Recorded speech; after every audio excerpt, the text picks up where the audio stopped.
Então, Amanda, obrigado, tá, Amanda? Desculpa aí a todos que passaram por esse problema com a gente técnico aí.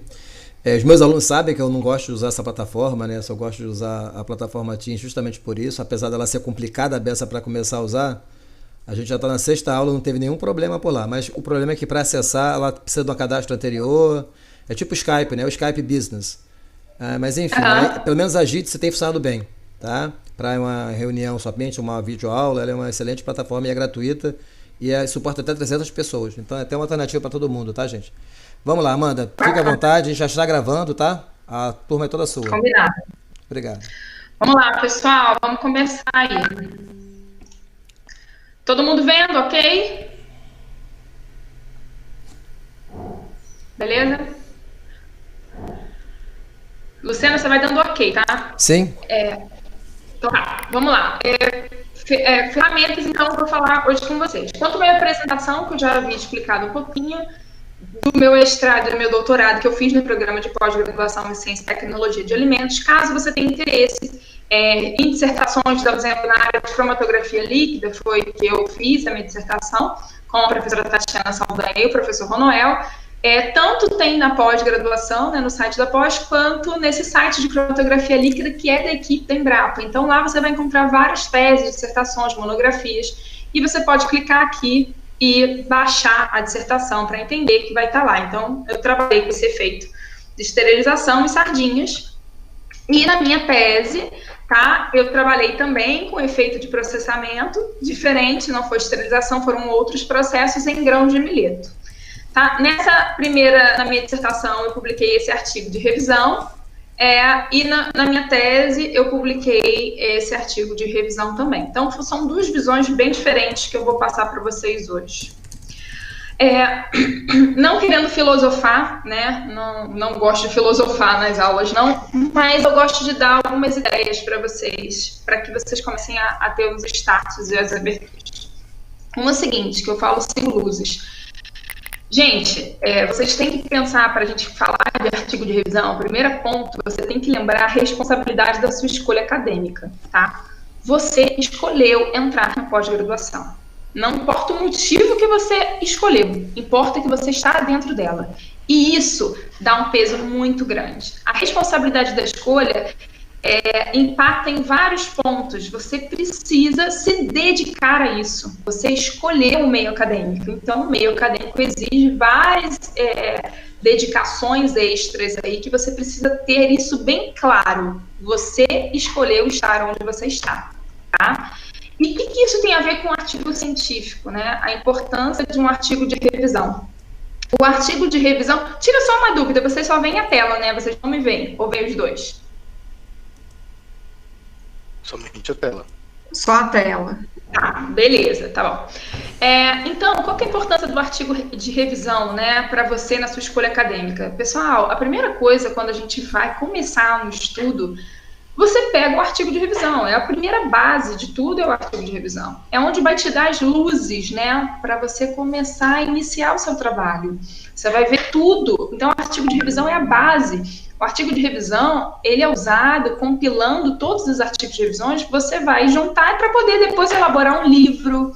Então, assim, a base do artigo de revisão é muito importante para o meio acadêmico, que vai trazer tudo que tem, né, na fronteira do conhecimento, que como o professor querido Luciana sempre fala, tudo que tem de conhecimento mais novo, né, relevante nisso. Então, os artigos de revisões são muito interessantes, extremamente relevantes para o meio acadêmico.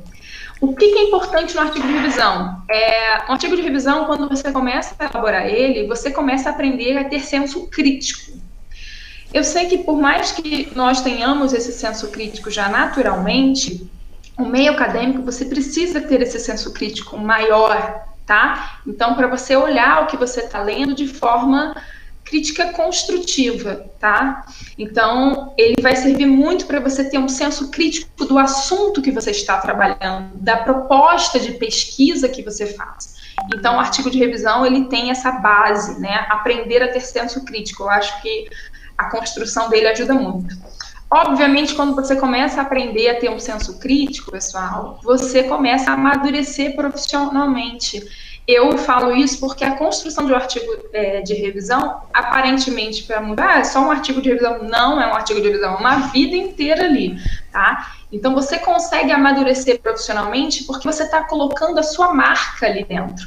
Então, é muito importante a escrita desse artigo por isso.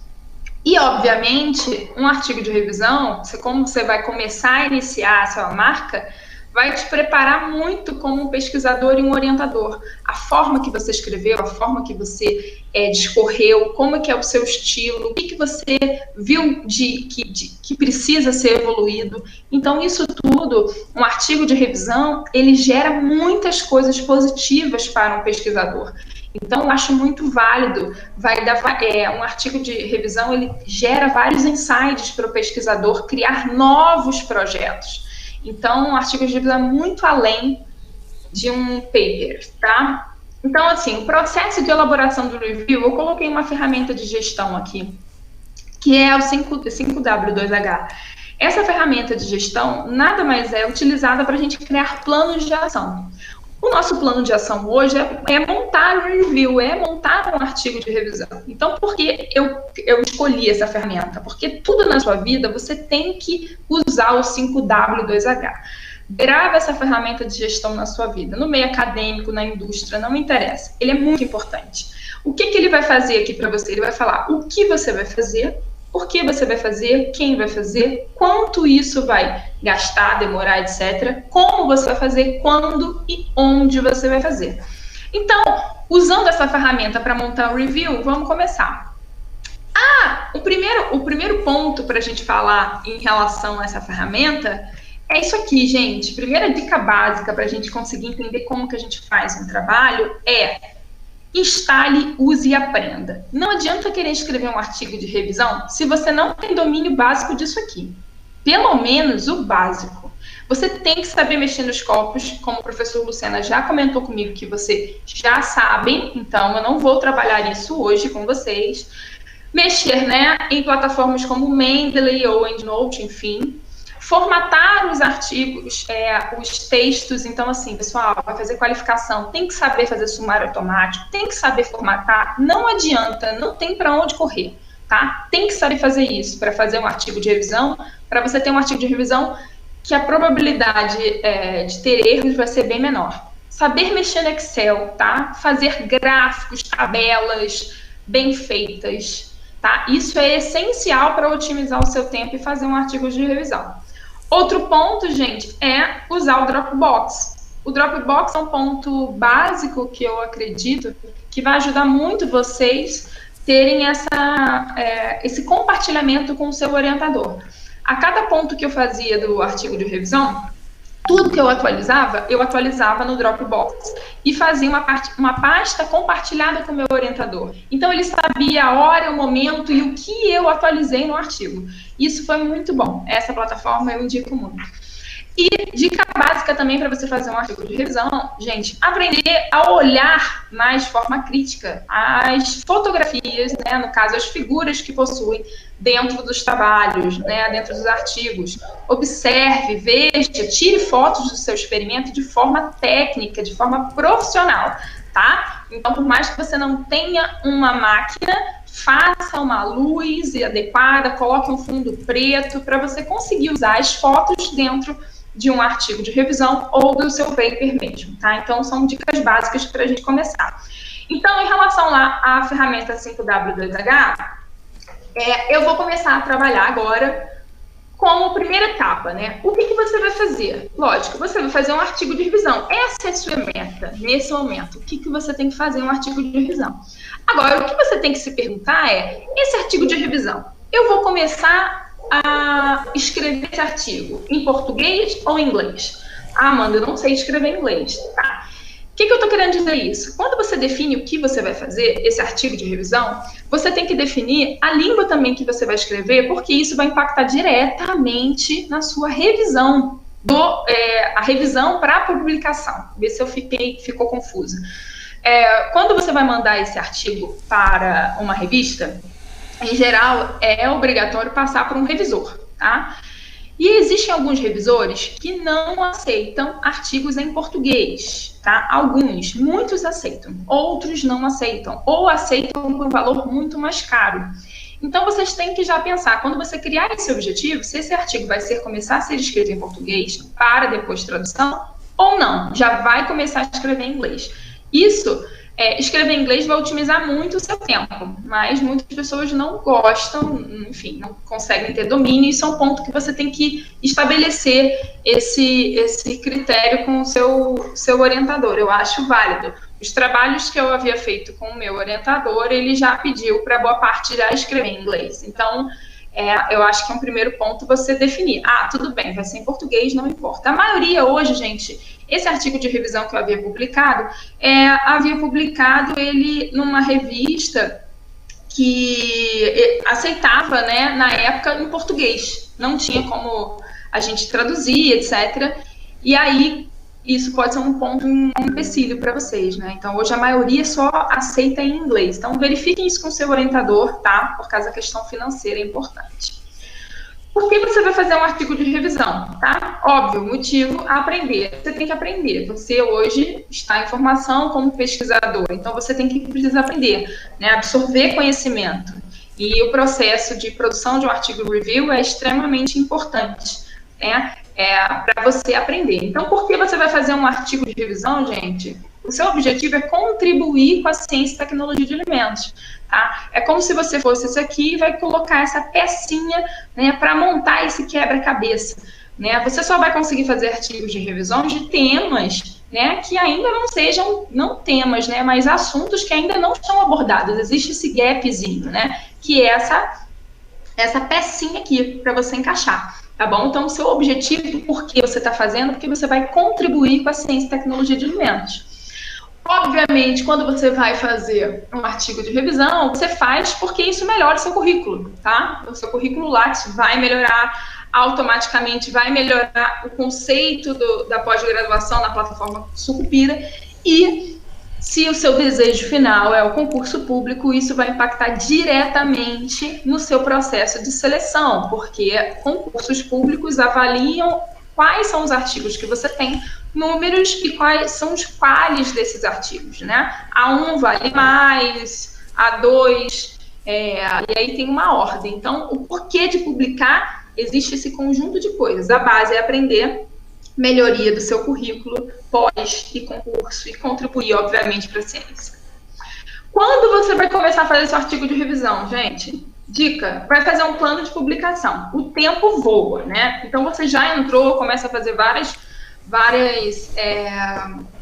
matérias, já fica tenso. Presta atenção, crie um programa, né, um plano de publicação. Isso é obrigatório na sua qualificação, por isso que eu perguntei quem tinha. E cumpra esses. Graças a Deus, meus planos foram cumpridos. Alguns não na data exata, né, como o último artigo, mas crie metas, entendeu? Então, quando você vai começar, o que eu indico? Entrou no mestrado, quando você tiver o primeiro contato com o seu orientador e souber o que você vai trabalhar, já comece a buscar pensando no artigo de revisão, porque a probabilidade de você começar a escrever, ter isso na sua qualificação é grande, tá? Mas muitas pessoas não conseguem até a qualificação tê-lo, né? Pelo menos o grosso. Mas crie isso, gente, um plano de publicação para vocês, tá? Para vocês conseguirem entender quando vocês vão conseguir publicar. Definam metas. Quem vai fazer esse artigo de revisão, gente? É lógico que é você. Você que tem que fazer, não tem jeito. Só que você vai fazer esse artigo de revisão com a orientação, né, do seu professor, do seu pesquisador. Ele é um orientador, nunca esqueçam disso. Eu vejo que muitas pessoas na pós-graduação, às vezes, dão a responsabilidade da sua dissertação e da sua tese para o seu orientador.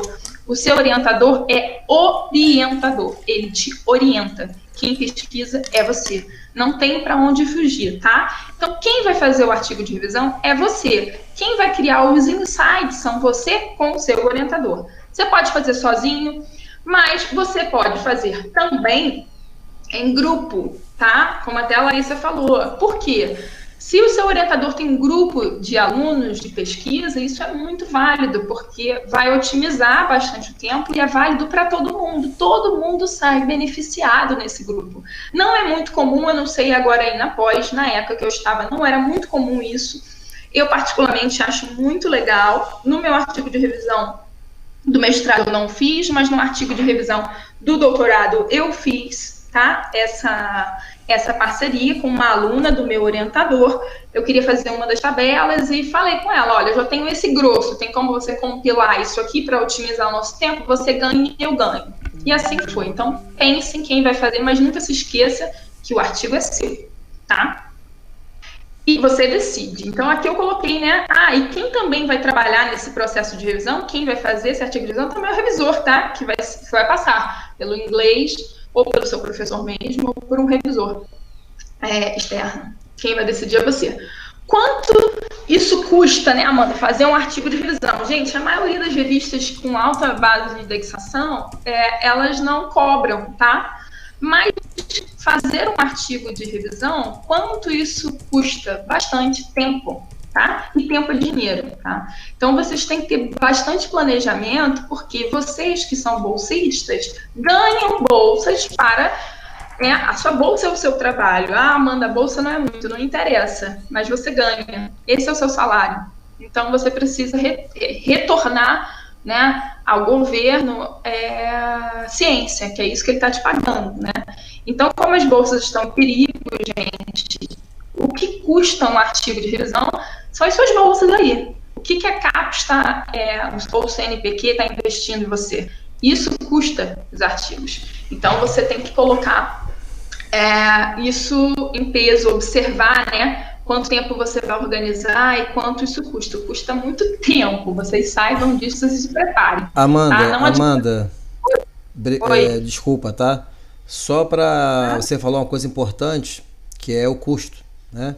Só para eles saberem, cerca de 2 milhões de reais por ano são investidos no nosso programa em bolsas e projetos que são ganhos pelos professores.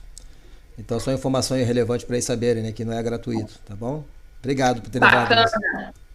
Ótimo, professor, isso mesmo. Então, assim, gente, quanto custa? Não adianta a gente entrar na pós e falar, tá tudo ruim, tá tudo péssimo, a gente tem que fazer a nossa parte, né? E se está sendo investido ou não está sendo, se você se comprometeu, faça por onde? Gaste o seu tempo de forma útil, tá? Onde você vai começar a fazer esse artigo de revisão, Amanda? Você vai fazer aonde você definir com o seu orientador, tá? Você de frente com o seu computador. Você pode fazer no laboratório, você pode fazer na sala da pós. Amanda, estamos em tempos de Covid, não tem para onde você fugir. Você vai ter que fazer na sua casa, de máscara, não interessa. Você tem que fazer em algum lugar. Agora, a dica que eu dou, gente, não adianta querer fazer artigo de revisão e escrever final de semana. Não vai fluir. Dica total, não vai fluir. Artigo de revisão, você tem que pensar naquilo. É constante, entendeu? Acordou, começou a escrever, você vai começar a escrever direto. Um ponto delicado que eu acredito, isso você tem que conversar com o seu orientador. Existem orientadores que esquece época de Covid agora, tá? Mas se tivesse tudo ok, existem orientadores que exigem que o aluno esteja dentro do laboratório, tá? Se você está fazendo a parte de revisão, né, você não está ainda dentro do laboratório, né, a parte de artigo de revisão, acredito que seja antes de você iniciar o seu experimento, tá? Tudo é antes de você iniciar, porque é ali que vai te dar as ideias de várias coisas que você pode fazer. Eu acredito que você, em sala de aula com muitas pessoas, você não se concentra, tá? Então, assim, tenha um cuidado. Não vá para algum lugar para você bater cartão ou para mostrar para o seu orientador que você está ali. Seja maduro o suficiente, profissional o suficiente, e falar, olha, aqui eu não estou rendendo. Eu rendo em tal lugar. Agora faça por onde? Onde você vai definir, organize com o seu orientador, mas não se iluda, né? Não minta para você mesmo, faça para você produzir, tá? E use o Dropbox. Sempre compartilhe com o seu orientador. Então, agora, como que a gente chega lá, né, mano? Então, onde que a gente tem que fazer? Quanto que isso vai custar? O que você tem que fazer, você já sabe. Agora, o que é mais importante é como, né? Como eu chego numa revista 1, Amanda? É isso que eu quero saber. Eu já entendi que eu tenho que dominar tudo aquilo lá, que eu tenho que ter concentração, que eu tenho que focar. amadurecimento, senso crítico. Como que eu chego aqui? Numa publicação A1. Aí eu vou explicar para vocês o passo a passo agora de como que eu cheguei a essa publicação aqui. Primeiro ponto, gente, para você iniciar um artigo de revisão, tendo tudo isso que eu te falei como base, o básico, aquilo tudo que eu falei anterior, o primeiro ponto que você tem que fazer é buscar as palavras-chave nos scopus. Como o professor Lucena já fez essa explicação para vocês, eu não vou fazer hoje, tá? Mas vou dar um exemplo para vocês. O meu artigo, eu trabalhei com um cereal chamado milheto, tá? Esse cereal, a espécie mais conhecida dele chama-se pearl millet, que é esse aqui. Então, quando o meu orientador falou para fazer a tese, ele falou simplesmente, a minha tese era, Amanda, você vai trabalhar com milheto. Eu falei, nossa, milheto, o que é isso? Nunca ouvi falar. Ele, Amanda, fui para um congresso lá fora e eu acredito que isso seja uma grande tendência, essa é a sua tese. Pronto, esse foi meu presente de tese. Maravilhoso, mas eu fiquei desesperada, porque eu não sabia nem o que era isso. Então, a primeira coisa, quando você vai saber o que é o pearl millet, esse milheto, a primeira coisa que você tem que fazer é buscar o que tem desse artigo. Por exemplo, o meu foi um cereal, tá? Então, eu busquei primeiro lá, como 2 palavras, né? Eu quero mostrar que isso aqui é uma frase, coloquei em aspas nos scopus para ver o que tem no estado da arte disso aí. Se você for trabalhar, gente, com processo, por exemplo, você vai trabalhar com processamento. O objetivo do seu trabalho é basicamente com processo. Então, vai trabalhar com extrusão, como o menino Beit falou. Então, você vai trabalhar com extrusão com carne, você vai ter que buscar aqui nos scopus, produtos cárneos, e no outro você vai adicionar aqui e vai colocar extrusão. Você tem que começar a identificar as palavras-chave para você buscar entender o estado da arte. Nesse caso aqui, eu busquei pearl millet e food, né? Produtos, processamento. Eu fiz tudo isso, que eu queria fazer vários processamentos aplicados a esse cereal. Então, eu fiz vários filtros, que eu vou explicar agora para vocês, porque vocês já sabem isso. E aí, eu achei o estado da arte aqui lá nos scopus. Olha só, eu consegui ver como que está relevante esse tema que o meu orientador havia me proposto. Então, conversando com a gente, eu falei, olha, Carlos, realmente existe uma tendência grande de estudos nessa área. Vamos continuar realmente com esse tema, tá muito bacana, vamos embora. E aí a gente foi, tá? E aí, depois que eu verifiquei que esse estado da arte, vi que existe uma relevância em estudar isso, eu comecei a buscar materiais de estudo. Vamos lá, eu coloquei lá nos scopus pearl millet, achei lá 3.300 documentos, tá? Dentro desses documentos nós temos artigos, revisão, papers, books, etc. Como que você vai começar a fazer a sua primeira busca para fazer o seu artigo de revisão? Buscar revisões, livros, o que tenham nesse tema. Por isso que eu estou falando com vocês que a questão da busca de palavras-chave nos scopus é o primeiro ponto fundamental. Se você vai trabalhar, dar um exemplo, com leite, vai colocar dairy science, vai colocar milk, você tem que colocar as palavras que você consiga filtrar melhor o seu tema, tá? Que isso é fundamental para você chegar aqui, nessa etapa. Então, o que eu fiz? Eu busquei isso aqui. Disso aqui, eu fui ver o que tinha de revisões. Poxa, 66, Amanda, você ainda vai conseguir fazer uma revisão com 66? Ó, isso era lá 2016, tá? Então, tinham 66 revisões. Só que eu coloquei uma coisa muito aberta, entendeu? Eu não coloquei food, eu não coloquei produtos alimentícios, eu não coloquei processo. Eu coloquei só um cereal e revisões. E comecei a abrir o que tinha. Comecei a filtrar por anos, tá? Eu não quero uma revisão de 1980. Eu quero uma revisão de 2000 para cá, porque é isso que me importa, tá? Mas aí, quem vai definir a data é você, tá? Eu fiz um filtro, tá? De 2000 para cá, então vamos lá, 16 anos. A partir desse filtro lá dos scopus, que vocês já sabem fazer isso, a partir desse filtro, eu comecei a identificar quais eram os artigos de revisão que existiam na minha área. E o que eu fiz? Eu fiz uma pasta e comecei a ler tudo. Ler tudo. Ah, Amanda, impossível você ter lido. Gente, eu li muita coisa, vocês não têm ideia. Depois de um determinado tempo, você vai começar a ler uma leitura dinâmica. Olhar o que interessa. Ah, isso é bom, isso aqui. Você vai começar a filtrar. Então, eu fiz uma pasta, baixei todos os artigos de revisão que eram... Então, é um ponto importante, gente, vocês, assim, quando vocês começarem a fazer isso, tem que ter tempo. Parou a concentração e começou a fazer. Eu baixei livros, eu baixei capítulos, eu baixei tudo. Eu queria entender o que as pessoas sabiam sobre grãos de milheto, que era, no caso, o meu tema, e o que ainda não tinha na ciência. Então, comecei a separar tudo e comecei a ler tudo. Esse é o primeiro processo de construção, você conseguir entender. E ler. É isso mesmo, a gente não tem para onde fugir. Primeiro ponto, hábito da leitura. Você vai ler aonde você quiser. Tem pessoas que imprimem os artigos. No começo eu imprimi, mas sinceramente, cada artigo com 20 páginas, eu parei de imprimir e comecei a ler tudo. Eu sei que as pessoas vão falar assim que viver no cabe no látis, que não tem como ficar lendo 500 milhões de artigos, né? Mas, gente, vai ler quando acabar a Covid, lê na praia, lê em qualquer lugar, não tem problema. O hábito da leitura tem que ser prazeroso. A sua dissertação, a sua tese tem que ser prazerosa. Você tem que pensar nisso. Não pode. Você está construindo o seu currículo como pesquisadora, como professora. Então, você precisa gostar do que você faz. Então, não importa onde você lê, você tem que ler. Tudo aquilo que você baixou, você vai ler e vai começar a compilar, tá? Então, olhou lá nos copos as palavras-chave, anota aí, olhou nos copos as palavras-chave, baixou, identificou lá as revisões, capítulos de livros que tenho, pega e começa a ler.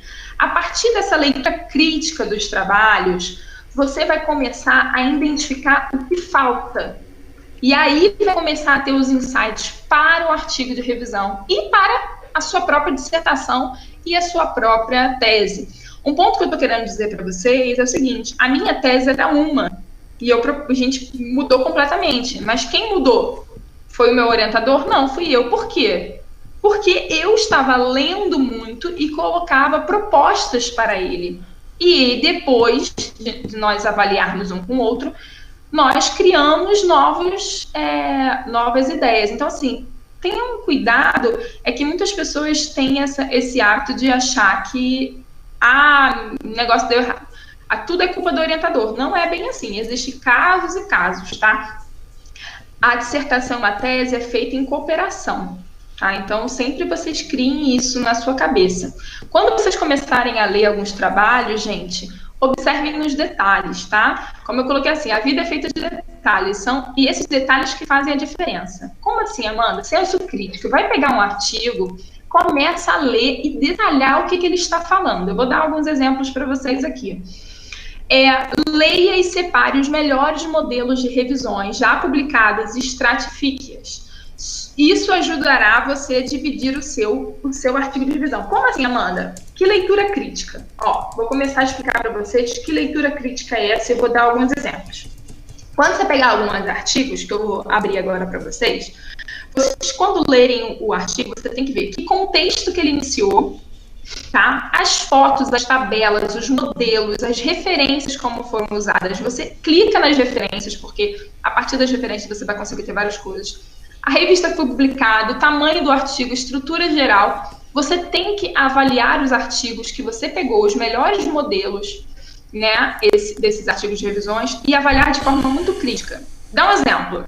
Revista. Se você quiser fazer um artigo de revisão para a Trends, que tem índice de impacto, né, fator de impacto 8 e pouco, a Trends ela só aceita artigos de revisões até 10 mil palavras, tá? No máximo. Aceita até 7 ou tabelas ou figuras. Então não adianta você querer fazer um artigo de revisão, começar a escrever, e vai dar um livro, não vai conseguir publicar, vai ter que reduzir de novo, então você vai perder tempo. Tá? Então, já pense em algumas coisas. Por exemplo, a Critical Review e a Food Research, elas não têm limite definido. Eu escolhi na Food Research, vou explicar para vocês por quê. Porque já tinha alguns na Comprehensive e na Critical Review de grãos de milheto.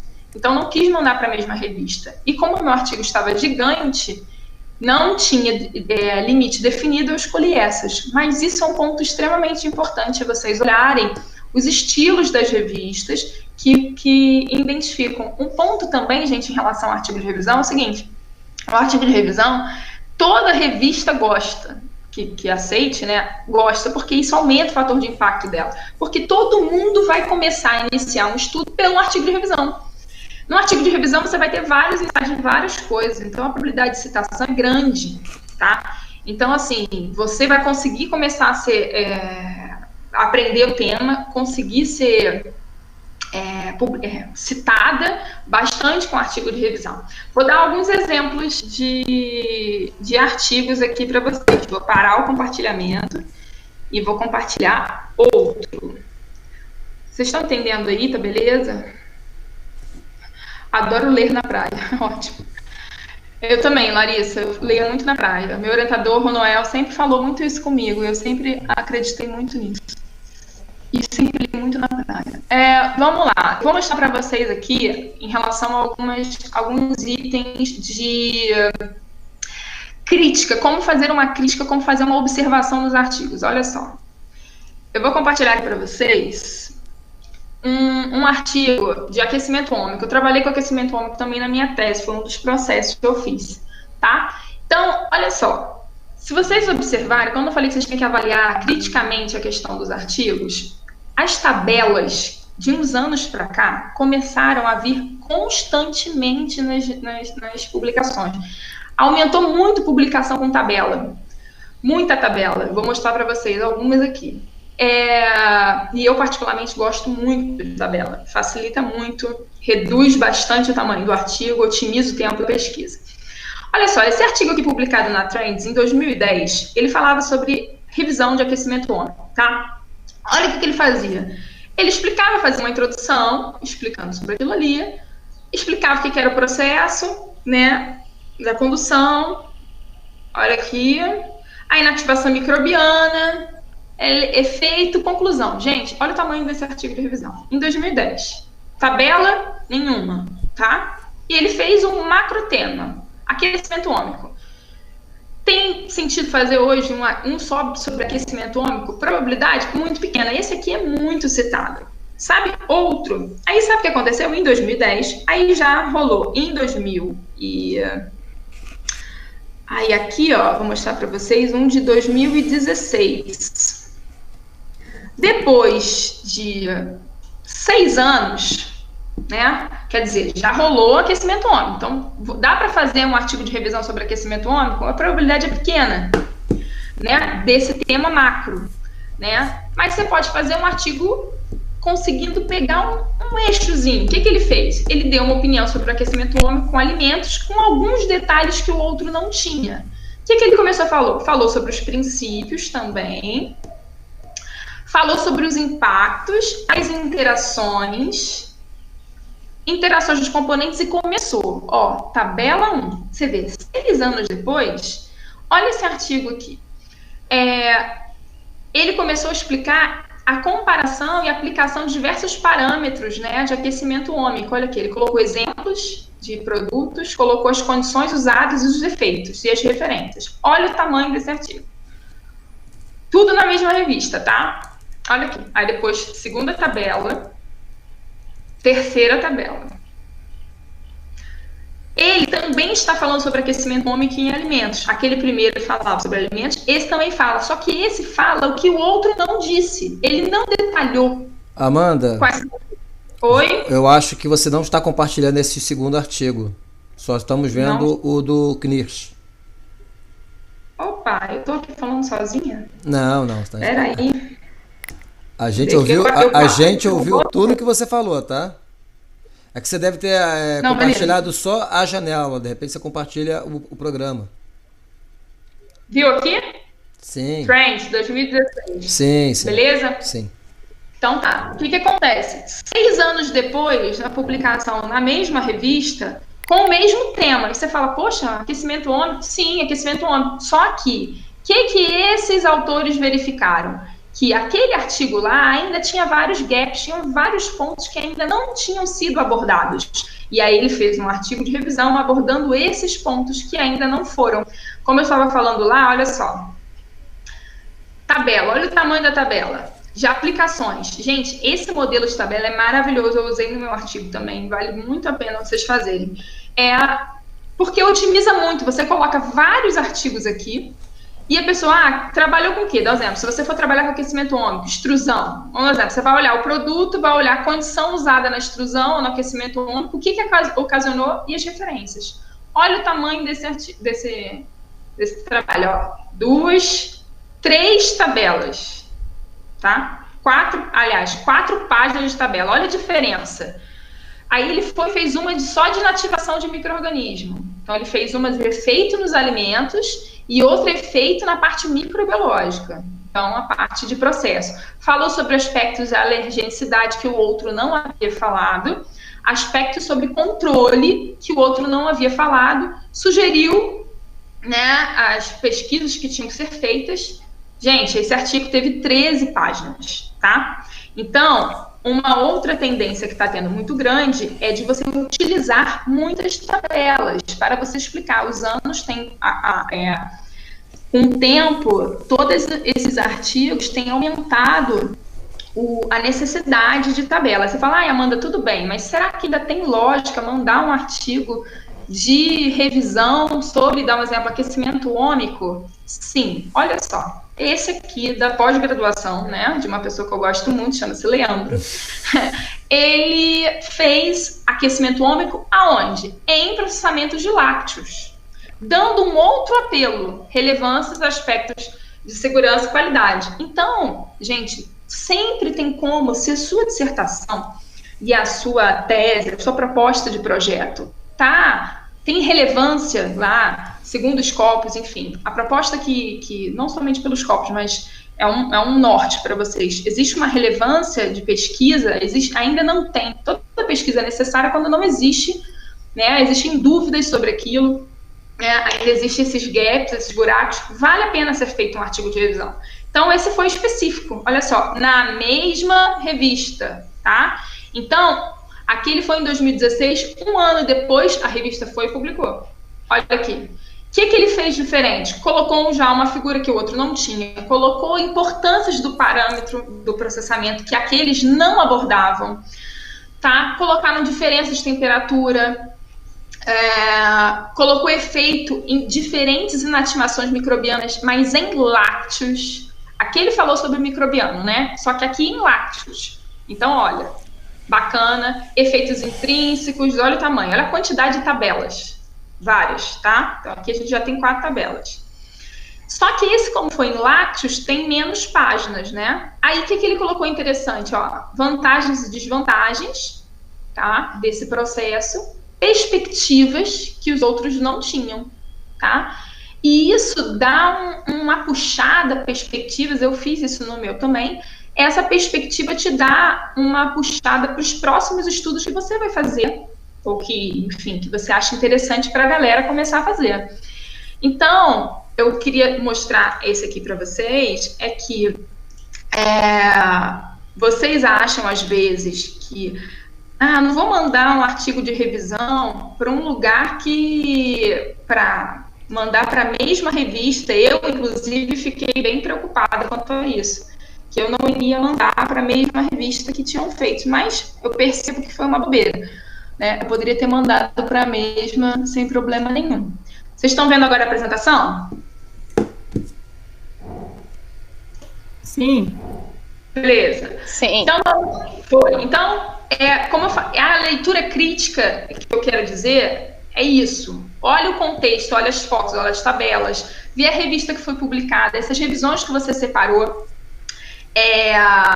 aonde elas foram publicadas, verifique essas revistas que foram publicadas, a quantidade de palavras máximas que podem ter ou não, para você não perder tempo escrevendo demais ou escrevendo de menos, tá? Então, o que acontece? Quando você começar a fazer essa leitura crítica, você vai começar a verificar os gaps, tá? Então, como eu falando, o primeiro artigo lá que eu mostrei para vocês, ele falava sobre aquecimento ômico, mas ele não falou sobre a alergenicidade. Aí, o que outra pessoa falou? Poxa, eu vou falar sobre aquecimento ômico, vou falar sobre alergênico. O outro falou, eu vou falar especificamente de leite, que também não tem. Você tem que entender esses gaps, o que está acontecendo, para propor o seu. Então, você vai comparar, tá? Todos os artigos de revisão ou capítulos de livro que você já viu, que foram abordados esses tópicos, que você achou interessante. Existem tópicos que ainda não foram bem elucidados em alguns artigos, que aí você vai começar a escrever, tá? Você vai começar a se questionar quais dúvidas você tem. Às vezes a gente começa a fazer um artigo de revisão porque você tem muitas dúvidas sobre o que é aquilo, você não consegue achar isso em lugar nenhum. Então você vai propor escrever uma coisa que não tem. E aí você vai começar a escrever no papelzinho dividir os tópicos que você acredita que são mais relevantes e interessantes de você escrever, tá? Então, por exemplo, a partir disso aí, eu fiz o meu aqui. Esse foi os meus tópicos. Por que eu defini isso? Porque eu fiz exatamente o que eu falei com vocês. Eu olhei artigos de revisão, os que tinham, que foram, na época só tinham 2 artigos que falavam sobre grãos de milheto de forma geral, sobre todas as espécies e misturavam com sorgo. Eu vi o que cada um dizia, né? Eram gigantes, não tinham tabelas, e eu comecei a ver o que eu achava interessante. Falei, olha, eu vou falar sobre essa espécie.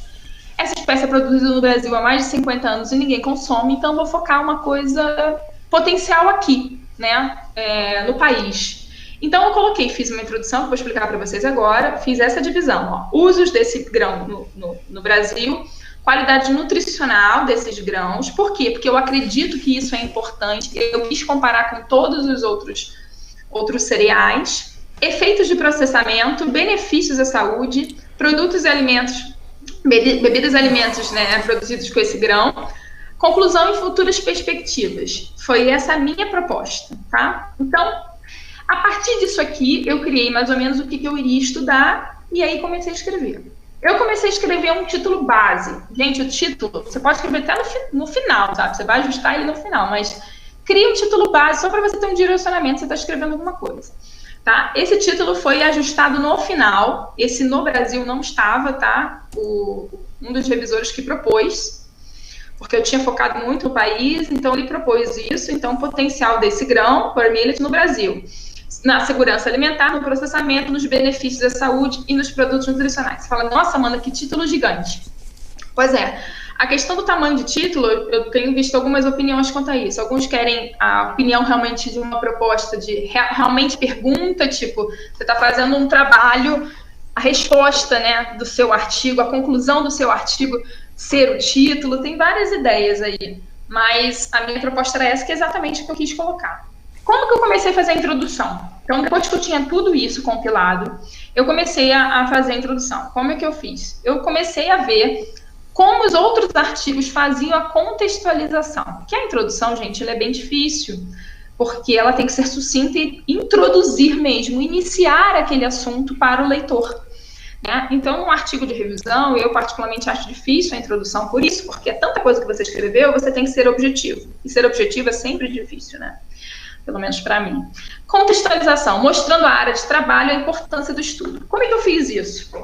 É assim que você vai começar a contextualização. Eu especificamente, estava trabalhando com um cereal, certo? Então, como que eu iniciei essa contextualização? Eu disse que cereais são muito consumidos por humanos há tantos anos, como fonte de energia. Fiz uma introdução. Pronto. Eu falei, né, comecei a introduzir nessa área, disse que os cereais, né, são produzidos, né, já chegaram à produção mundial de cereais nesses 50 anos em 1 bilhão de toneladas.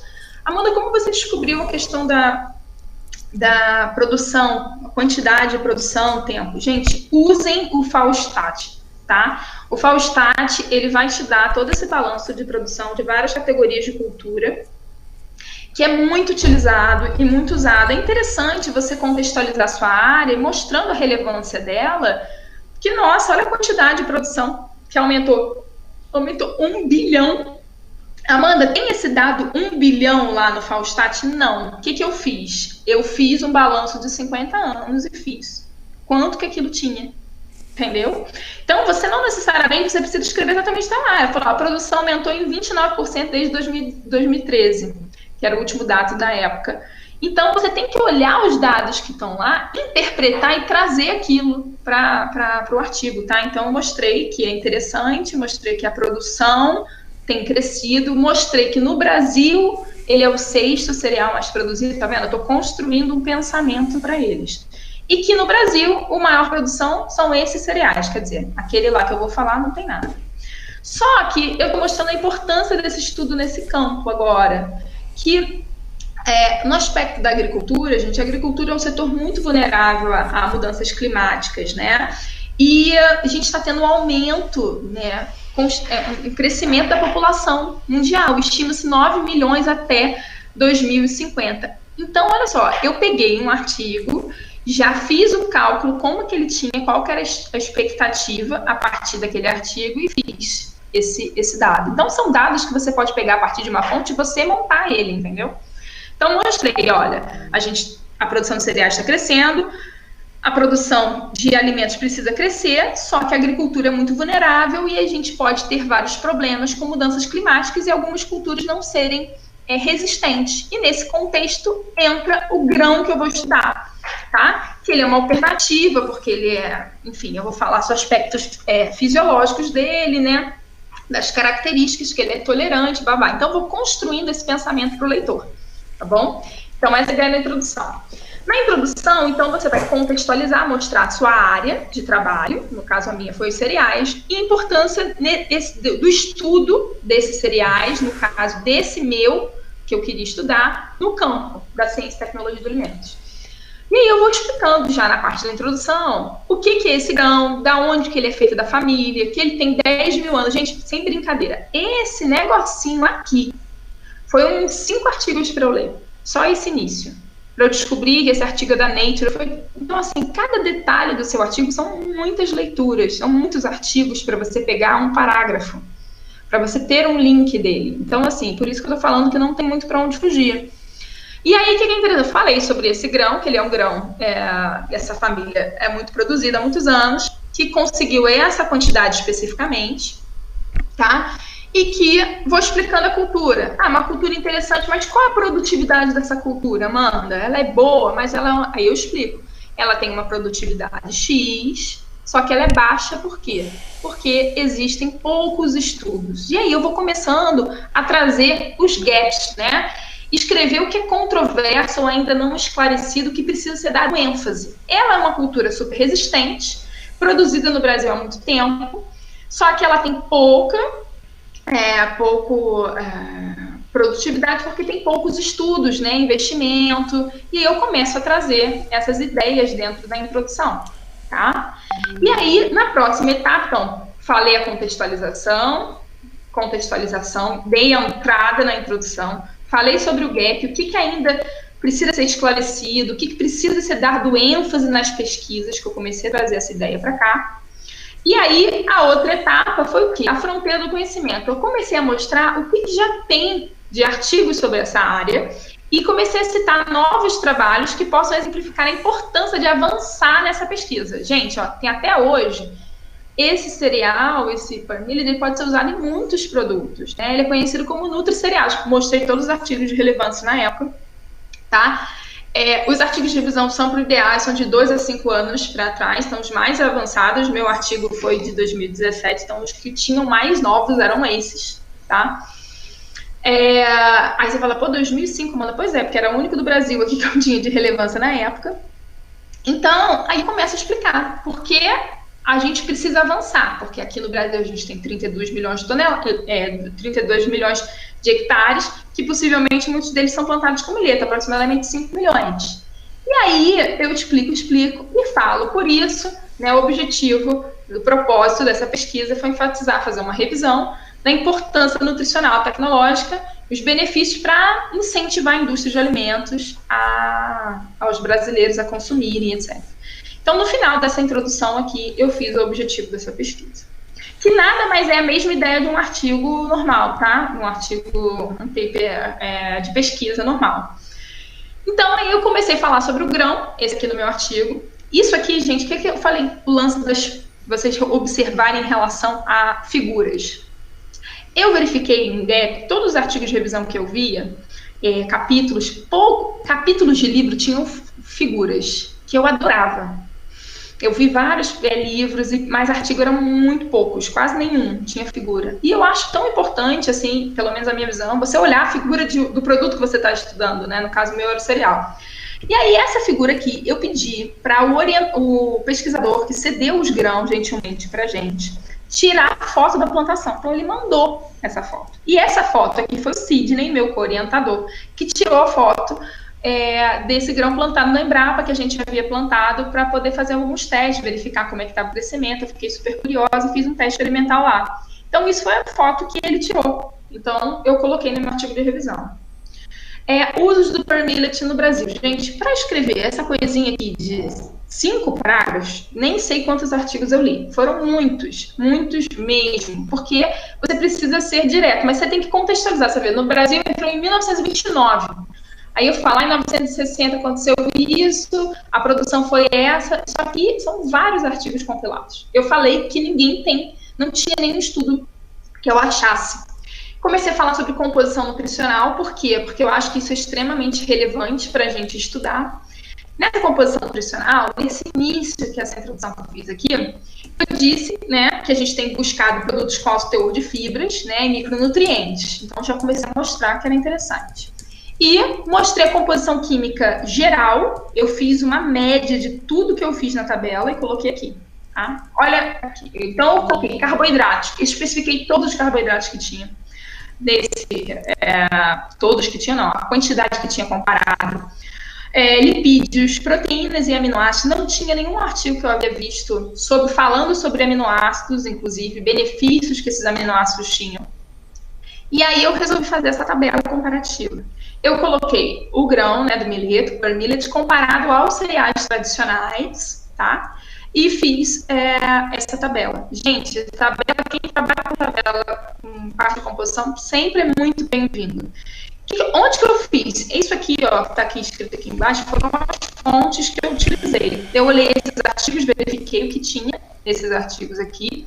Coloquei isso numa tabela no Excel, por isso que é importante o Excel. Fiz a média deles. Então, assim, uma dica. Quem for fazer tabela de composição, eu recebi uma dica de um revisor disso. Sempre colocar a tabela do SDA, tá? Que é uma tabela internacional. Então, ele indicou isso, eu achei interessante. Aí, eu resolvi colocar, então, a tabela do Brasil e a tabela do SDA.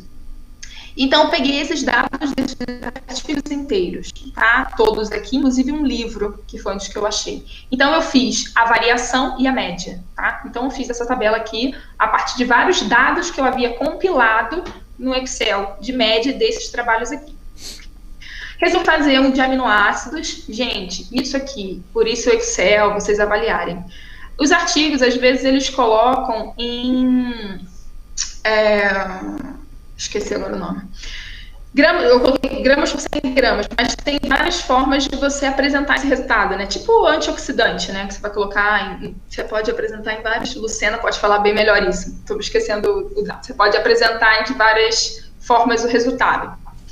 Então, eu peguei, coloquei eles para a mesma base e fiz a tabela. Então, se você tem que algumas coisas você é necessário fazer uns ajustes para você conseguir fazer a mesma comparação, tá? Então, tá tudo certinho. E comparei, a partir disso aqui discuti. Não tinha nenhum artigo que falasse sobre isso, tá? Então, eu verifiquei esse gap também e coloquei. Minerais, quase nada. Eu tinha feito uma tabela sobre minerais, mas estava muito pequena. O revisor achou melhor colocar em forma de escrita.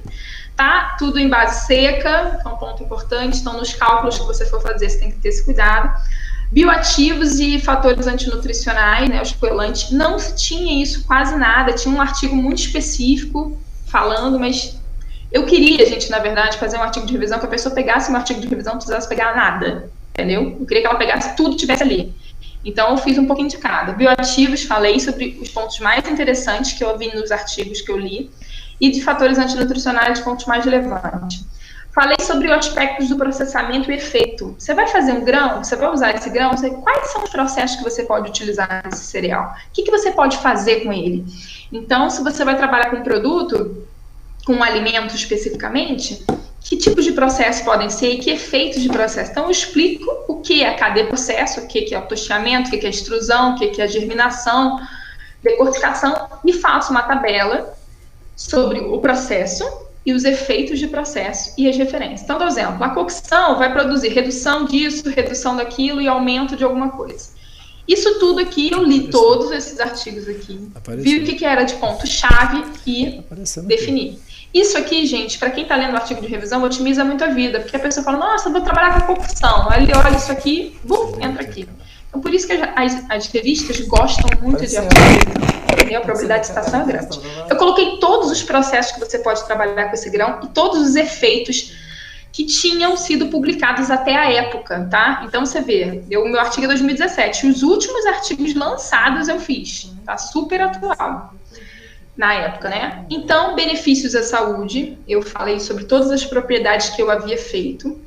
Agora, para você escrever, dá um exemplo, propriedades hipoglicêmicas.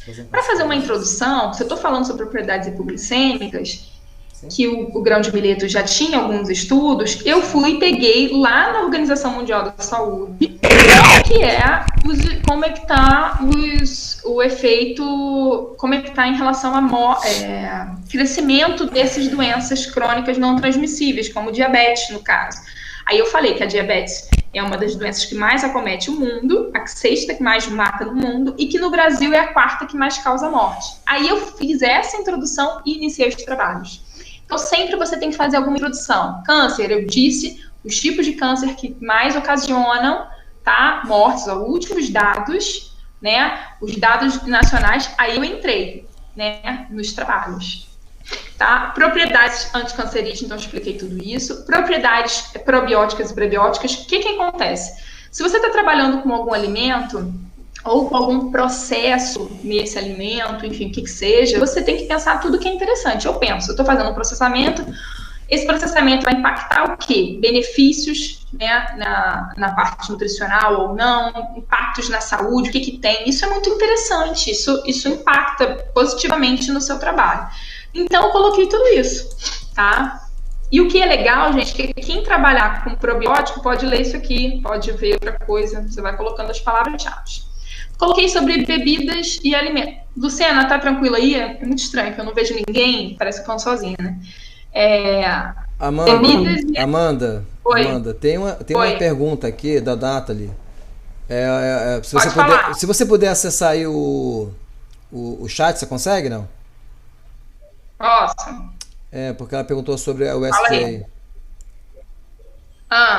Eu tenho uma dúvida sobre o uso da tabela do SDA. Fala aí, Nathalie. Nathalie, você pode pegar o microfone e falar, tá, querida?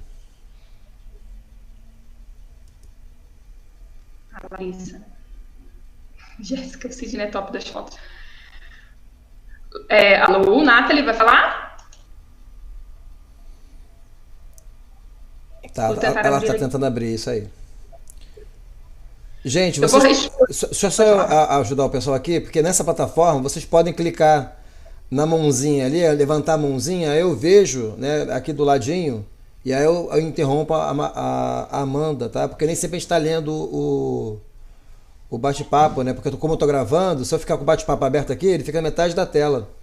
E aí vai ficar ruim depois pro pessoal acompanhar, tá bom? Então vocês podem clicar na mãozinha ali, eu vou saber que... É igual a Larissa quer falar agora. Larissa, pode falar então, Larissa, enquanto a Nathalie consegue abrir aí. Ou então pode escrever, tá? Nathalie, você pode escrever aqui que eu passo para a Amanda. Escrevi, professor.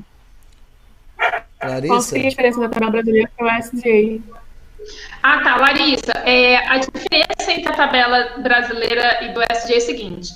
Em tabelas, quando a gente trabalha com rotulagem nutricional, composição nutricional, cada país, né, de modo geral, preconiza-se para que você tenha uma tabela, né, de alimentos produzidos no local, tá? Produzidos na região. Porque, como a gente sabe, dependendo da parte climática, do sol, das condições, você vai ter composições diferentes, certo? Então, é preconizar cada local ter uma tabela de fontes. Aqui no Brasil, a gente tem a TACO, a gente tem a da USP, né? A gente tem do IBGE, que simplesmente pega alimentos e coloca, né, alimentos, alguns, no caso da USP, industrializados, outros não, para você ter uma noção, para auxiliar os profissionais da área da saúde, como nutricionistas, a desenvolver já vou respondendo isso, esses tabelas. Então, a diferença, basicamente, a USDA, ela é muito utilizada mundialmente, tá? Então, ela é reconhecida mundialmente como uma grande fonte, ela tem muitos detalhes, ela é excelente. Se quiser fazer algum trabalho, tipo fazer uma rotulagem para exportação, a USDA é usada. Então, ela é muito usada do que só a local aqui do Brasil, entendeu? Então, se você for usar tipo, produtos da América Latina, tem a InFoods, que é uma tabela que você pode usar para de composição nutricional de vários produtos da América Latina, tem tabelas de composição da África, de vários lugares, assim, tanto de países como continentes, tem vários tipos de tabela. Não sei se eu consegui te explicar, Larissa, a ideia. A diferença é essa, que aí você vai pegar. Tem uma dúvida sobre isso. Minha dúvida é se já utilizei uma tabela do SDA e uma revisão e a banca não achou ideal utilizar. Então, Nathalie, esse revisor, foram 2, inclusive, acharam, eu não tinha botado do SDA, e eles acharam super válidos e colocaram como uma dica, assim, né, de modo dizer, que sempre quando você for usar de composição, é sempre válido utilizar uma de renome internacional. Então, assim, lógico, Nathalie, no meio acadêmico, como qualquer local, existem opiniões. Hoje, eu estou dando uma proposta de como foi a minha experiência. Não significa que isso é uma regra, entendeu? Eu estou dando algumas ideias para vocês, mas algumas pessoas falam, eu não gosto, eu não fiz dessa forma. Cada um faz de uma maneira. Então, pode ser que isso tenha acontecido na sua banca, entendeu, Nathalie? Mas eu não vejo nenhum problema pessoal, tá? Eu tenho pergunta. Não precisa colocar metodologia no artigo? Qual base usou? Período que estabeleceu de procura, etc.? Metodologia em que sentido, Andresa? Meu, não. A base que eu usei de dados, eu coloco. Por exemplo, se eu baseei a relevância do estudo, se eu fiz pelos corpos, eu coloco. A base que eu utilizei, se foi, quais são as tabelas, eu coloquei os artigos. É isso. Só. É isso que eu te expliquei, não? Então, consegue me ouvir? Você é a Andresa. Fala aí, Andresa. Isso. Então, na verdade, eu até comecei a escrever o meu artigo. Meu artigo é um pouco diferente do tema de vocês, até peço desculpas por isso, mas assim, como pesquisei em 2 bases diferentes, eu coloquei um tópico, metodologia, aí coloquei as bases que eu usei, as palavras-chave que eu pesquisei, os anos, estabeleci um tópico disso. Bacana, eu nunca vi isso, assim, Andresa, eu não sei que há.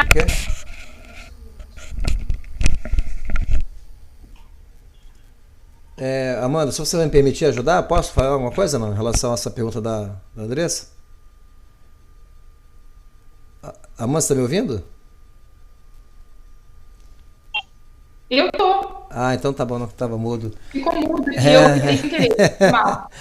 Não, foi muito boa a pergunta, tá? Obrigada pela pergunta, Andresa. Realmente, alguns trabalhos têm o hábito de fazer isso, né? A pessoa vai na introdução, explicando, de certa forma, no começo do trabalho, na justificativa, explica quais foram as bases que acessaram, né? Como foi feito a escolha, as ferramentas, né, bibliométricas que se usam nos corpos, versus que tem no Web of Science. Eu acho que é isso que a Andressa está falando. E realmente é muito mais o estilo do escritor, né, do autor, do que uma exigência de revistas. A gente vai encontrar isso no Critical Reviews, vai aparecer artigo assim, mas também vai aparecer no Critical Review com esse perfil que a Amanda falou. Então não há uma regra igual o nome, né? A Amanda falou que uma das tendências atuais é que o título, né, já vem de cara falando qual é a conclusão do trabalho. E aí muitos autores aproveitam isso para mexer com a curiosidade, né, do leitor, né, na hora para o cara no Scopus, quero ler esse trabalho, aí faz perguntas. Não é obrigatório, mas também é o estilo de cada um. Então, assim, botar ou não botar a base de dados, né, quais foram os critérios para os estudos entrarem, é o que a Amanda está explicando aqui, né? A Amanda explicou para a gente no começo da aula, justamente como foi que ela foi colocando os tópicos no trabalho dela.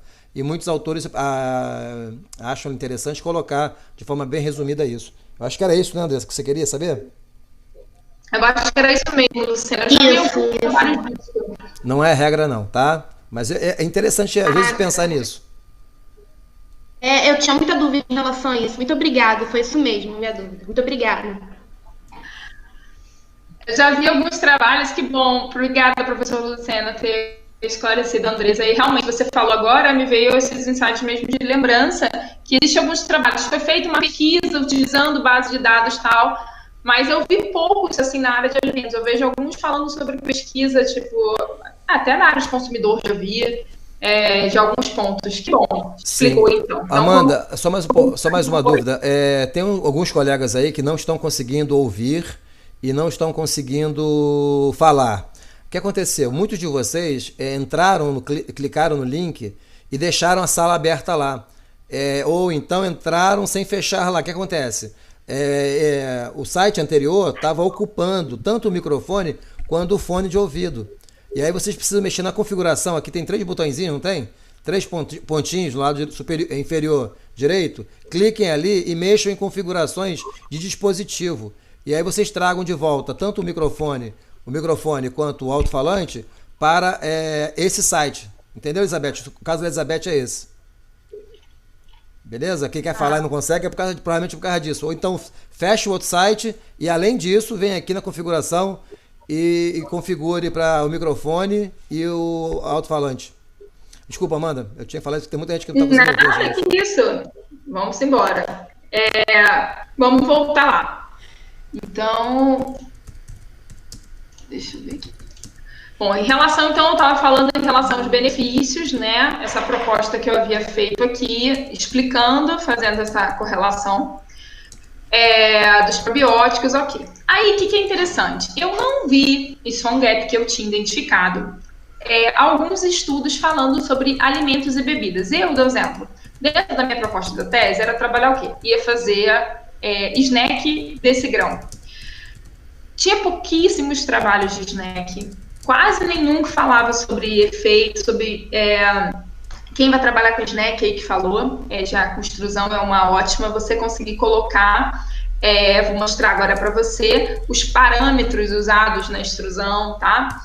E aí eu verifiquei que tinha pouquíssimos artigos que falassem sobre alimentos e bebidas com esse cereal especificamente. E aí, o que acontece? Como nesse caso, no meu caso especificamente, o mileto é um cereal muito consumido na África e na Índia, 90% dele, né, é feito de forma para agricultura de subsistência, existem poucos estudos que estudem alguns alimentos desenvolvidos com esse cereal. E existem muitos alimentos desenvolvidos, alimentos locais, né? E aí, o que eu comecei a buscar? Eu comecei a identificar que eram esses alimentos. Como que eu identifiquei todos esses nomes aqui? Lendo livros, lendo artigos, lendo várias coisas. Para vocês terem uma ideia, só num aqui, que eu vou voltar. Esse aqui, gente, que vocês estão vendo, essa parte aqui de nomes comuns a mileto, eu não sei quantos artigos eu tive que ler para conseguir identificar, porque cada um falava alguma coisa, cada um tinha... Então, isso tudo aqui eu consegui compilar depois de muita leitura. Então, por isso que é interessante vocês lerem bastante. Então, eu coloquei todos os nomes, né, de alimentos e bebidas consumidos, né, na África e na Índia, nomes em itálico, né, específicos de lá, e resolvi explicar um pouquinho sobre esses alimentos, tá? Eu vi, tinha um raríssimo artigo, você vê que eu cito né, artigo só, porque só tinha um artigo sobre isso. E você vai falar, mano, tem essa foto, da onde você tirou essa foto? Gente, eu tava buscando isso, comecei a buscar na internet, vários sites que falavam sobre esse alimento, chama-se fura. Você mistura essa farinha, fermentada ou não, e come isso na Nigéria, o pessoal come isso como iogurte, tá? Chama de nono, né? Com iogurte ou como mingau também. E aí, eu comecei a buscar isso, achei um pessoal de uns blogs e comecei a trocar várias conversas entre Facebook e Instagram. Aí começou as origens dessas fotos. Tá? Então, essas fotos aqui, eu coloquei, inclusive, no agradecimento do artigo, são fotos de uma pessoa que eu conheci, uma nigeriana, que me mandou fotos dela desenvolvendo esse produto, tá? Na Nigéria e esse aqui do lado na Índia. Então, foram todos networks de internet, tá? Essas fotos são exclusivas que mandaram para mim. Então, são coisas que às vezes você não tem uma foto, mas você, com uma troca de internet, você acha. Isso aqui é uma tabela de produtos. Eu queria muito que uma pessoa pegasse meu artigo. Eu pensava assim, alguém da indústria pegando meu artigo e lendo. Não sei porque eu botei isso na minha cabeça. Então eu falava, fura, que é aquele produto. Obrigado, feito aonde? Na Nigéria. Quais são os ingredientes? Nessa xícara aí? Esse artigo aqui usou esses ingredientes aqui. farinha extrusada, foi uma mistura, né, com soja, pimenta. Ele fez esses ingredientes e quais foram as principais conclusões desse trabalho. Para escrever isso aqui, gente, foi muito complicado, porque você precisa resumir um artigo nos insights mais básicos dele, né? O que teve de proporção, qual foi o máximo utilizado, o que foi interessante, o que não foi. E aí, o que eu digo para vocês, não traduza ao pé da letra. Cuidado quando vocês forem fazer tabela. Eu tive isso foi algum dos problemas que vocês podem ter, né? Não somente de parceria ou seu orientador com você, enfim, várias coisas podem acontecer quando você começa a criar tabelas. Quando você pede para fazer tabela, você pode achar que vou fazer uma tabela e a tabela vou copiar e colar o que está escrito no resumo, né? E você vai lá e copia e cola. Gente, não traduz, não copia e cola. Você tem que interpretar o que está no artigo. Você tem que criar de forma sucinta aquilo ali para que não fique uma cópia daquilo ali, entendeu? E não traduzir ao pé da letra porque fica errado. Então, tenham cuidado na hora que vocês forem fazer tabelas, tá? Então, é só uma dica que eu senti isso, vi esses problemas, então é bem complicado. Então, eu coloquei vários tipos de alimentos que são usados. Então, alimentos tradicionais, aqui eu coloquei, tá? E alimentos, por exemplo, alimentos não lácteos usados na Índia, quais são os ingredientes, a proporção que ele usou e o que ele teve de com esse desenvolvimento, qual foi a melhor formulação, isso tudo eu fiz. E biscoitos, massas, pães e quibes sem glúten, que na época que eu estava estudando era o único trabalho, né, publicado no Brasil, né, com esse cereal. Então eu falava todas as proporções. Então uma tabelinha dessa aí dá um trabalho bem grande, mas vale muito a pena, porque todo mundo vai gostar de uma tabela que tenha vários artigos resumidos de forma mais importante que tem ali nele. Então eu fiz isso, tá? Falei sobre os alimentos e bebidas produzidos no mundo. Separei os alimentos produzidos de forma tradicional, tá? Então quem vai trabalhar, você falou que vai trabalhar com punk, né? Então existem alguns trabalhos que talvez sejam feitos com produtos tradicionais daqui, que você pode utilizar ou não, pensar alguma coisa do tipo.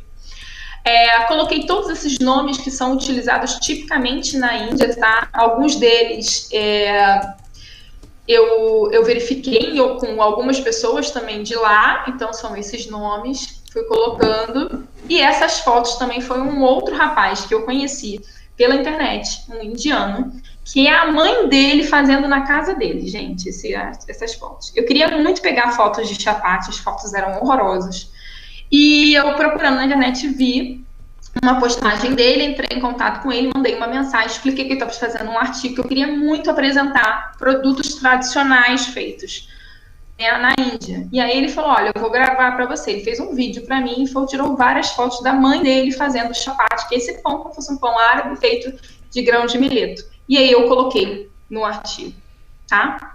E aí, gente, para finalizando uma parte aqui sobre isso, o que eu falei, né? Que eu falei sobre as alternativas de produto que deveriam ser desenvolvidos, os produtos que poderiam ser substituídos, os potenciais produtos. Então, aqui eu falo um insightzinho para quais são os produtos interessantes que podem ser desenvolvidos que não se tem. Então, eu falei, você pode desenvolver biscoito, você pode desenvolver massa, pode desenvolver várias outras coisas que ainda não tinha.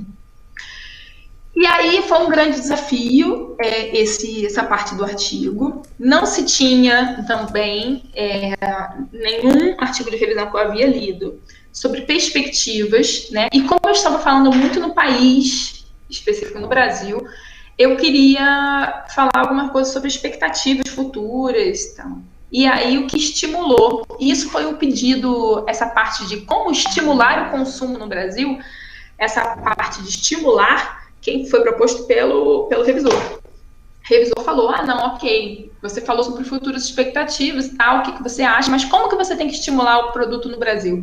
O que você vai fazer? O que você acha? Então, gente, assim, esse artigo de revisão eu fui escrevendo todas as propostas, isso aqui foi minha proposta total, passando para o Carlos o que ele achava. E nessa proposta eu expliquei onde que eu achava que o Brasil poderia investir na plantação desse grão, eu falei no Nordeste, que ele poderia ser usado para plantação os agricultores, poderia ser usado na alimentação animal. Eu falei exatamente, você vê que não tem nenhuma referência aqui. É a minha ideia. Só que para eu criar essa ideia aqui, foi exatamente muita leitura para tentar identificar. Eu já tinha identificado a fronteira do conhecimento, eu já tinha feito uma visão crítica de todos os artigos, eu já sabia tudo. Então, assim, o seu orientador, gente, ele não tem que... Não é você chegar a ele e falar, aí, o que eu tenho que fazer? Você tem que falar com ele, olha, estou com uma ideia, tem isso, isso, isso. Você sempre tem que chegar à frente do seu orientador, porque o seu orientador está ali para te auxiliar, mas ele está te dando um projeto. Você é o pesquisador-chave ali. Então, você tem que dar as ideias para ele, e aí vocês criarem juntos, sabe? Então, esse artigo de revisão foi, assim, uma experiência fantástica para mim. Dessa proposta, eu coloquei que nesse cenário a gente estava criando dentro da Embrapa uma proposta, né, de inserir o milheto na alimentação, né, colocando sobre isso. E aí, o que eu fiz? Eu resolvi fazer as fotos dos produtos que estavam sendo desenvolvidos por mim e por uma aluna do meu orientador, os produtos desenvolvidos lá. Então, potenciais produtos a serem introduzidos no Brasil. Eu disse que produtos que eu acreditava que poderiam ser consumidos no Brasil era a farinha integral, ou a farinha em forma germinada, ou a forma de snack, que eu havia estudado, a pipoca, que eu havia estudado, o grão cozido integral, o grão polido, que eu estudei, grão cozido polido, e esse macarrão que estava sendo um outro trabalho. E eu coloquei sugestões de produtos desenvolvidos no Brasil. Então, essas fotos eu que fiz, desenvolver, assim, essas aqui foram o Cid, né, essas duas, essas outras que eu fiz e fiz essa montagem aqui, tá? Então, isso tudo o seu orientador não vai fazer por você, tá? Você tem que fazer, você tem que pensar no capricho de todas as horas. Então, assim, não adianta colocar a culpa no orientador. Eu tô focando muito isso, tá? Porque eu sei que a gente fica... Às vezes a gente pode colocar qualquer frustração em cima do outro. Todo mundo tem culpa no cartório, né? Em certo ponto, em determinadas coisas, mas seu mestrado, sua dissertação, sua tese, enfim, depende só de você, tá? Então, assim, se não está fluindo com o seu orientador, conversa com ele, resolve com ele. Se não está fluindo de estar com ele, porque o seu trabalho não está andando por algum motivo, vá à coordenação, enfim. Faça, porque a coordenação sempre vai querer fazer alguma coisa para te ajudar, entendeu? A seu trabalho fluir, é a sua Bíblia que está ali, né? É o que eu penso. Depois disso, gente, eu fiz o resumo.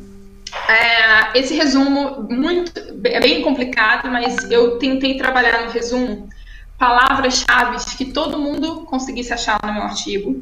Porque, assim, quando você vai procurar no Scopus, você vai procurar pelo título, e você vai procurar as palavras-chave e pelo resumo. Então, qualquer palavra que tem aqui vai me achar. Então, por exemplo, mudança climática, vai achar. Segurança alimentar, vai me achar. Tipo, várias coisas vão me achar aqui. Então, eu coloquei que a mudança climática é um ponto bem complicado atualmente, que pode aumentar o preço das culturas e reduzir a disponibilidade desses alimentos. E por isso que a gente tem que conhecer novas culturas com potencial tecnológico e nutricional que possam ser resistentes à seca e ao calor. E aí eu falo sobre o milheto, que ele é produzido há muitos anos no Brasil, podem ser usados na alimentação humana, e que tem um grande potencial, visto que ele tem alto teor de fibras, etc. E é um grão que pode ser usado por várias coisas, eu falo todos os processos que ele pode ser usado, todos os alimentos que eles podem ser usados, todos os benefícios nutricionais deles e funcionais, né?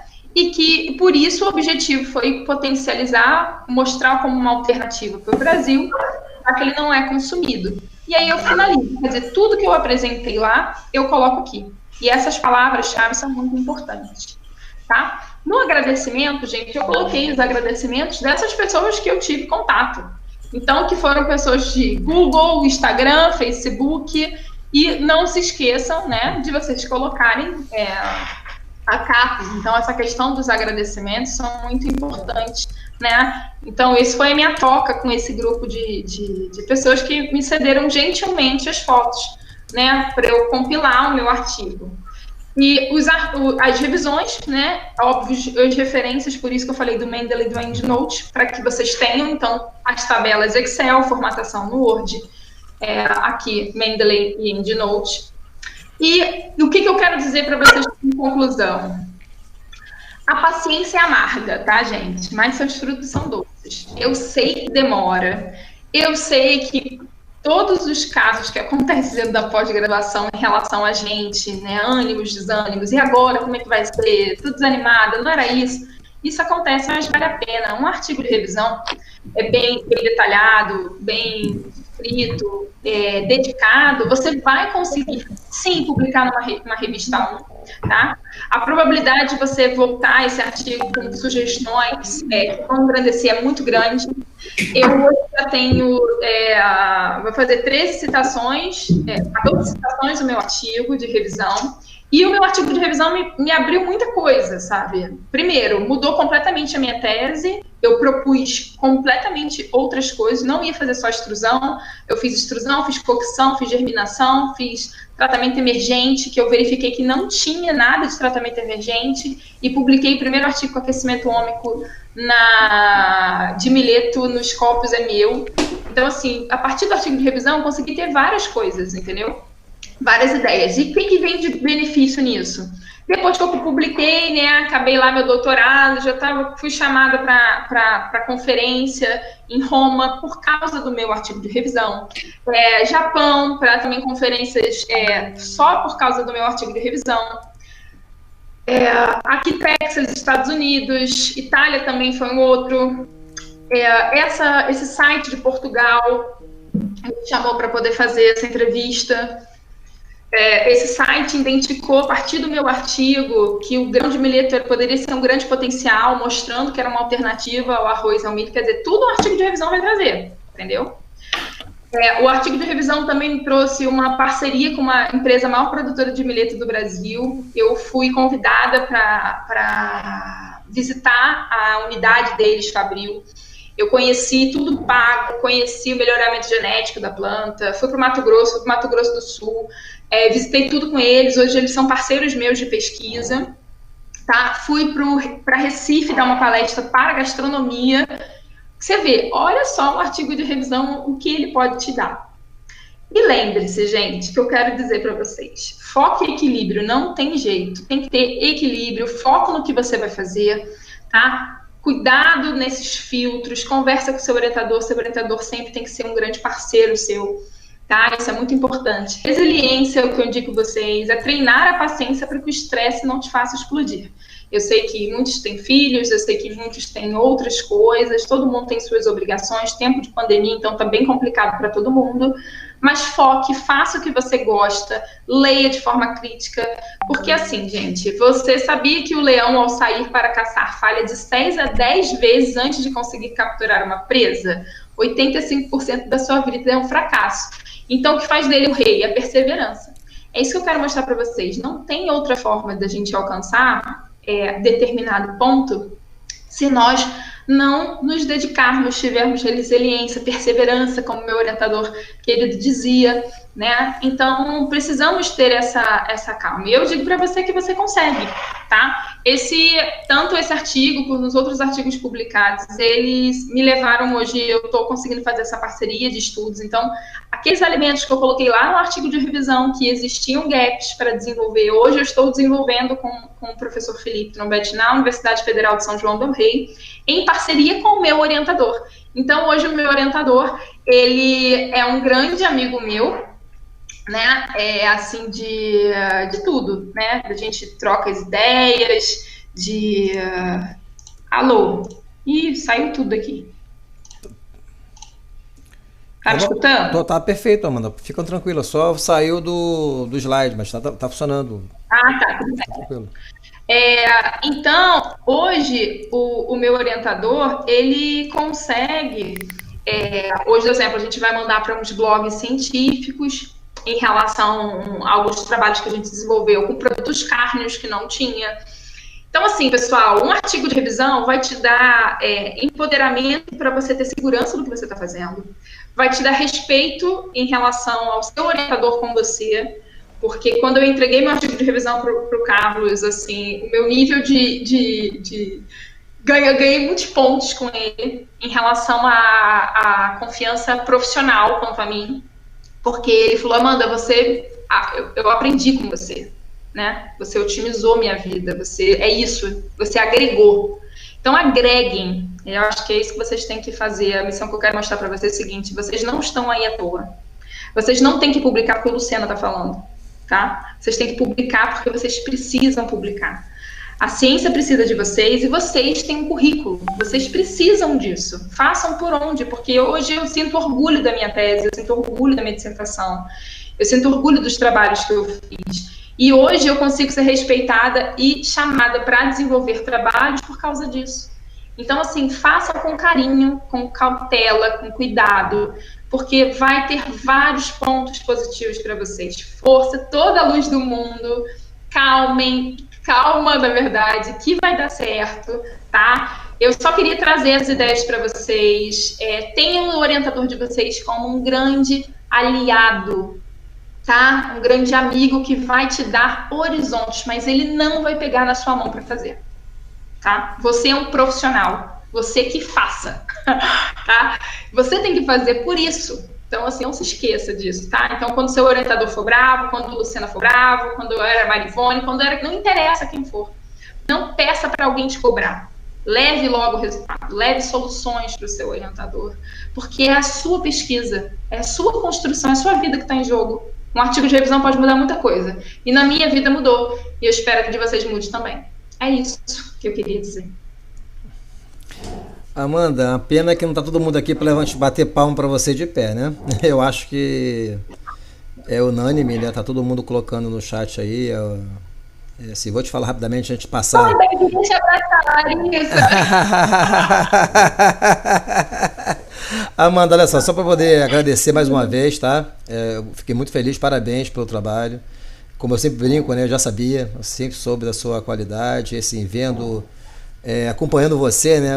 A gente, professor, gente, é um privilegiado, né? A gente, ainda mais em engenharia de alimentos, né? Que a gente acompanha desde o comecinho, a graduação inteira, a gente sempre lá se colocando, né, contra os erros dos alunos, né? Para os alunos amadurecerem. Não é fácil, porque é muito sedutora, né? A ideia de fazer amizade com o aluno acima de tudo, esquecendo que o nosso papel como professor e educador é fazer com que cada um de vocês possam se desenvolver no máximo, na plenitude. E você, pra gente, pra mim especialmente, né, assim, te acompanhei e sempre tive muita aproximação com você, seja para reclamar, né, seja para brigar, mas sobretudo para poder elogiar e, mais importante, né, dar forças e fazer com que vocês acreditassem que é possível ir muito mais além, né?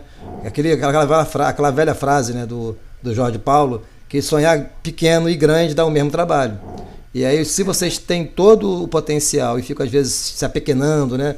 E aí é aquela questão, vocês acabam se cercando apenas de pessoas que vocês gostam, enquanto vocês deveriam se aproximar das pessoas que vão fazer vocês crescerem. E você é um exemplo disso. Tá? Assim, eu fico como professor, é que às vezes a gente fala, o pessoal mete o malho na gente, né, como professor universitário. Esse momento que a gente está vendo na pandemia está sendo difícil, porque todo mundo acha que a gente está recebendo sem fazer nada. A gente sabe o grau de privilégio que a gente tem nessa situação que o Brasil atravessa, não vou discutir, não vou negar, mas assim, sinceramente, o nosso maior pagamento, né, o nosso maior prêmio, recompensa, é poder ter te acompanhado lá no começo, né, e ver você agora chegando onde você chegou. Tenho certeza que você vai brilhar ainda mais, já está brilhando, mas vai brilhar ainda mais, porque, e assim, a gente sabe que a gente de alguma forma é responsável também em contribuir com um pouquinho na sua formação, e acho que é isso que faz com que os professores sejam os profissionais que mais tem um nível de estresse elevado, porque a gente acaba colocando em vocês muitas expectativas, né? Porque a gente quer que vocês tenham a formação ainda melhor, sempre melhor do que a gente teve. Então, assim, você ilustra, não é apenas a única, nós já vai no começo, né? Que 90% dos nossos egressos têm sido muito bem formados e você naturalmente se destaca entre eles. Assim, o programa, a Ivone, como você falou, né? Começou, junto com a equipe lá atrás, fez um trabalho de reformulação do curso, que foi muito duro, você acompanhou desde o começo, sabe que não é fácil, né? Porque você sabe, né? E aí a gente sabe que todas as atividades, assim, eu tô falando isso para os alunos do programa, tá, gente? Desculpa aí quem não tá do programa, me perdoe essa fala, porque é importante eles entenderem que a gente está num processo, né, de vestir a camisa, botar a faca no dente e você nos dá alegria. Eu acho que os alunos agora que entraram, que a gente falou muito, a gente não conhece quase nenhum deles, né? Eles entrou uma turma agora em abril, que a gente não conhece pessoalmente, só por internet. E a gente tem falado bastante para eles, inclusive já falei para eles, já botei para eles essa pressão, de que eles são a turma do 5. A gente não tem dúvida que nós já estamos com o time montado. E agora as peças novas que chegaram realmente deram um gás, tem um potencial gigante. Eu acho que o nível da sua apresentação deixa cada um deles, está todo mundo aqui me perturbando, né? Falando que para pegar o seu contato, eu falei para eles que eu fiz eu fiz um spoilerzinho, gente, ó, ela vai fazer para vocês um convite, pelo que eu entendi. Né? E aí, mas antes disso, de repente, vamos tentar ver se tem alguém. Gente, se vocês quiserem falar com a Amanda, vocês podem ligar o microfone também, ligar o vídeo, eu acho que não tem problema. A plataforma se mostrou estável, né? O problema era realmente a RNP, fiquem à vontade. Tá, Amanda? Muito obrigado, querida. A gente vai estar aqui ainda. Pessoal, agradecer a todo mundo as mensagens aí de carinho. Espero que o objetivo realmente hoje com o convite do professor Luciano é tentar mostrar o outro lado, né? Porque eu passei por tudo isso aí por vocês, então eu sei exatamente o sofrimento que vocês estão, o medo que vocês estão. Eu também senti isso. Eu fui para o meio acadêmico, eu larguei o meu emprego, pedi demissão para ir para o mestrado e falei, nossa, e agora? O que vai acontecer? Então, assim, na vida, a vida muda o tempo inteiro. Então, assim, vocês têm que pensar que hoje vocês estão no mestrado, mas foca no mestrado. Ah, mas como que vai ser o concurso? O concurso precisa do artigo, então foca no artigo. Entendeu? Tipo assim, não adianta sofrer muito o que vai acontecer daqui pra frente, porque não vai te dar saúde mental, e sem saúde mental você não consegue fazer nada. Então, assim, foca primeiro no seu trabalho, faz uma coisa de cada vez, porque as coisas fluem. E, assim, aproveitem a oportunidade no seu mestrado, no seu doutorado, para aprender coisas além. Eu fiz isso durante a minha vida acadêmica, e isso me ajudou muito a chegar onde eu estou agora. Em que sentido? Eu acabei meu doutorado, só para vocês contextualizarem, para a gente finalizar. Eu, na época que eu trabalhava na indústria, né, antes de pedir demissão, eu já trabalhava com algumas coisas, né, com controle de qualidade, enfim. E um dos temas que eu sempre trabalhei na indústria era a rotulagem, né? Sempre trabalhei com isso na indústria, eu tive que desenvolver todos os rótulos e fiquei com isso. E durante o mestrado e doutorado, eu aproveitei para alguns alunos, né, da graduação sabiam disso e pediram para eu dar alguns cursos. E eu comecei desde a época do mestrado a dar cursos na Rural de temas que eu já sabia que eu tinha trabalhado. Enfim, pessoal, isso me gerou um outro lado que eu usei na minha tese. Na minha dissertação não usei, mas na minha tese eu usei. Como eu sabia mexer sobre rótulo nutricional, eu queria entender o impacto de um processo na composição nutricional, o que isso gerava, será que um produto, quando eu coloco um produto, que agora inclusive é um dos projetos, eu estou com 4 projetos com o Felipe, e um dos projetos a gente está fazendo sobre rotulagem, e, né, de produtos integrais, e isso tudo eu agreguei a minha tese, que é o meu conhecimento de cereais, com um conhecimento que eu tinha, que é o uso da rotulagem. Então, só para fechar aqui para vocês, professor Lucena, fazer só um merchandise aqui, é só o seguinte, eu quero convidar vocês, caso vocês tenham interesse, eu estou ministrando um curso, né? Esse é o primeiro curso meu, assim, desenvolvido por mim.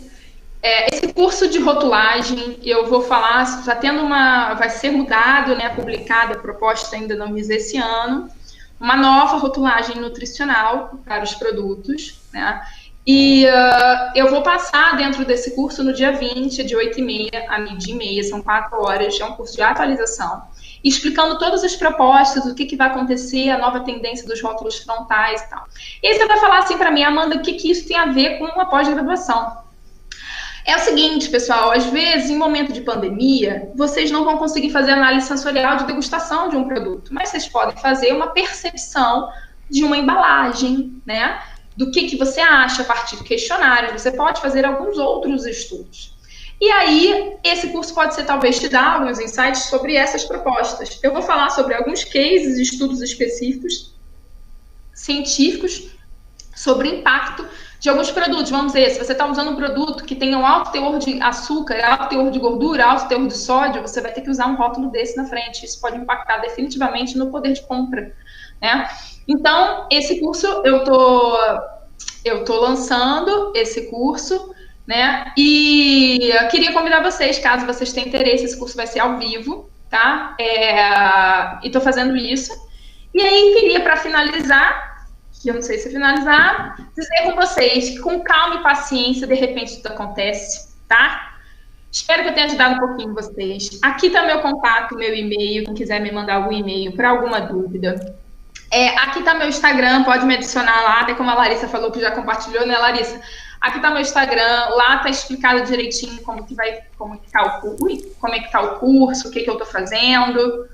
E só para vocês entenderem, isso para fechar, Lucena, o mundo acadêmico dá várias opções para vocês, tá? A minha primeira opção, só para vocês entenderem, assim, acho que a única dica que eu poderia dizer para vocês de coração, que vocês estão aí, né, tipo, hoje o Luciano te dá essa dica, não vai adiantar, porque o Luciano é professor, né, ele hoje, graças a Deus, aí é professor e tem sua renda, graças a Deus, é funcionário público. Então, eu posso falar isso para vocês, porque hoje eu não estou no cargo, então eu sei o sentimento disso. Então, assim, o meu primeiro, tenham sempre na vida de vocês, no mestrado, no doutorado, quem está fazendo, 2 opções. Tá? Por que eu tô falando isso? As 2 opções podem vir juntas, podem trabalhar juntas, mas você tem que ter 2 cartadas, porque senão a frustração é grande. Então não trabalhem a sua cabeça, só porque se você não tiver 2 opções, quando você chegar no final do seu mestrado, no final do seu doutorado, você vai falar assim, o que eu vou fazer? E aí você perdeu muito tempo, você podia ter pensado durante esses 4 ou 6 anos. Diga o seguinte, o meu primeiro objetivo sempre foi ser professora universitária, sempre. É isso que eu queria, por isso que eu larguei a indústria. E aí, ano passado, graças a Deus, quando eu acabei o meu doutorado, eu abri a oportunidade de fazer um curso para a faculdade que eu tinha sempre um amor de coração, assim. A Rural é minha faculdade, né, assim, de tudo, de coração, mas assim, eu sempre olhei com um carinho muito grande para a UFRJ, sempre. E, enfim, fiz esse concurso, eu fiquei em 2º lugar no concurso para a Escola de Química, para curso de Engenharia de Alimentos, e só tinha uma vaga, né? E aí, tô aí, será que eu vou ser chamada? Eu não vou sofrer por isso? Não, acabou os concursos, não tem concurso nenhum, o que eu vou fazer na minha vida? E aí, ano passado foi assim, né? Pá, o que você faz, Amanda? E agora? Não, ano que vem, 2020, eu vou fazer concurso. Vou continuar no concurso, estou em 2º lugar, não sei se me chama ou não me chama, mas eu... E aí, pessoal, eu me atirei no mercado que era um mercado que eu já olhava, já próximo, como eu já sempre tive muito contato com o pessoal da indústria, como consultora. Então, já startei bem forte esse ano com uma consultoria, até a Covid, né, fevereiro. E lançando os meus cursos, os meus treinamentos, tanto de vários temas. Esse é um tema de rotulagem que eu vou trabalhar, mas vou trabalhar com rotulagem de exportação, que dá para vocês fazerem consultoria um dia que vocês quiserem, e vários outros assuntos. Então, assim, aproveitem esse tempo do mestrado e doutorado para vocês aprenderem outros assuntos, sem, obviamente, sair do foco, tá? É só uma dica. Porque aí vocês criam opções, criam cartas na manga, para que vocês tenham várias coisas a agregar quando vocês saírem da pós-graduação. Não somente um aumento do currículo Lattes, mas assim, conhecimento pessoal, profissional, network, façam isso. Aproveitem a pós-graduação para isso tudo, porque tem solução para tudo, tá? Não, a vida não é só concurso público. E graças a Deus aí, hoje eu já tenho 20 inscritos no meu curso, Luciana. Representante da Bung, representante do Cacau Show, representante de vários outros profissionais, várias empresas. Então, assim, eu estou muito feliz disso, porque eu estou abrindo outro campo. Então, tudo dá. E a pesquisa, você como pesquisador, você sempre vai levar isso. Então, todo mestrado, doutorado, vale a pena sim. Então, façam isso e criem novas cartas, porque é sempre bom você ter algumas. É isso que eu queria fechar. Tá? Parabéns. Mais alguma pergunta, gente?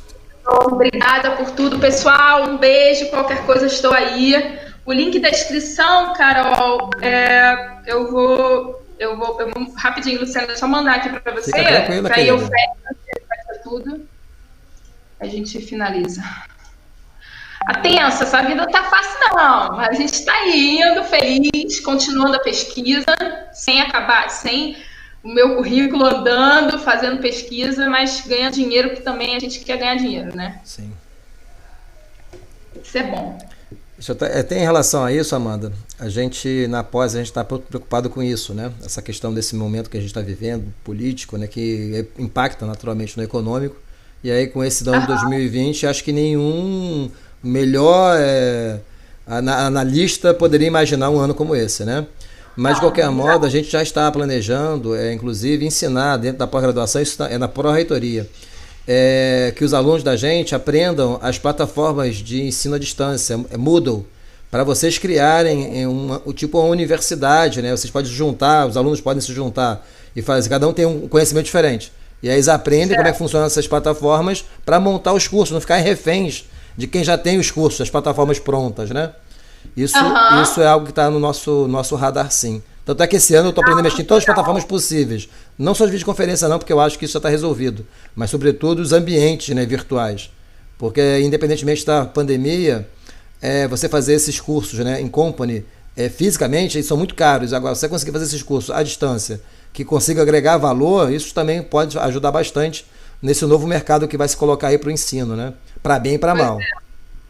Não, exatamente. É isso que eu quis dizer nesse sentido, entendeu, Luciana? Porque você vai para o mercado, não tem concurso público, mas você sabe dar um curso de tal coisa, você vai estar fazendo planificação, você vai lá e faz um curso de planificação, você vai se ajustando, entendeu? Então, criar formas para o pesquisador, porque senão teremos vários mestrandos e doutorandos sem outra opção. Então, nós precisamos ter outras opções. Então, não deixem para ter no final. Criem isso. Essa é a ideia. Então, assim, todo tipo de coisa que você possa se reinventar, faça, porque são oportunidades, tá? É isso que eu queria só dizer. Que bom, estou muito motivado com a sua apresentação. Que bom, Mário, espero que isso tudo traga muitos positivos, porque depois eu não vou pedir para você colocar no agradecimento do artigo não, tá? Mas manda para mim depois seu artigo publicado, que eu vou ficar super feliz. Então tá bom, Amanda, eu acho que todo mundo já está satisfeitíssimo, todo mundo ia ficar o dia todo perguntando para você, você deve estar cansada. A gente mais uma vez agradece, tá? A gente vai fazer de tudo para que haja uma outra oportunidade como essa. A gente vai trabalhar para esse semestre ainda, né? Enfim, é uma alegria mais uma vez, como coordenador atual, né, ver o fruto do trabalho desse programa, que a gente faz parte, que a gente gosta muito, apesar de não ter sido formado aqui, mas isso é irrelevante para a gente vai continuar trabalhando para melhorar cada vez mais, e cada vez mais Amandas sejam colocadas no mercado, tá bom? Meninos, muito obrigado a todos. Se alguém que não é do programa quiser, de repente, acessar essa aula, entre em contato com os colegas, tá? E aí a gente pode mandar o link para todo mundo. Amanda, um abraço pro Leandro também, né, nosso egresso aí que deve estar aí do seu lado, um grande abraço para ele, um outro querido também vamos tentar colocá-lo também, ele é mais arredio, né, ele é mais arredio, mas a gente vai trazer ele também para fazer parte disso também. Gente, então, em relação à turma, semana que vem então a gente vai ter uma outra surpresa legal, a gente vai trazer o Marcos vai falar pra gente como escrever, né, de forma assertiva, na língua inglesa, vai ser legal, a gente vai pegar também a ideia lá que foi feita no congresso, e trabalhar em cima do nosso programa também. Então, semana que vem vai ter outra palestra de tão bom nível quanto essa. Tá bom? Amanda, um abraço. Obrigada, professor. Um beijo para todos, gente. Sucesso. Fiquem com Deus. Qualquer coisa, tamo aí. Beijo. Tchau, tchau. Tá. E Karen, eu vi que você botou aqui, assim, a gente vai fazer de tudo agora, que na próxima aula também, sempre que tiver palestra, a gente vai tentar abrir, tá? E aí fica atento aí com o grupo, com os alunos daqui da Rural, para a gente poder divulgar o link. Certamente a gente vai fazer de novo nessa mesma plataforma, tá? Um grande abraço a todos. Tchau, tchau. Cansado, cara.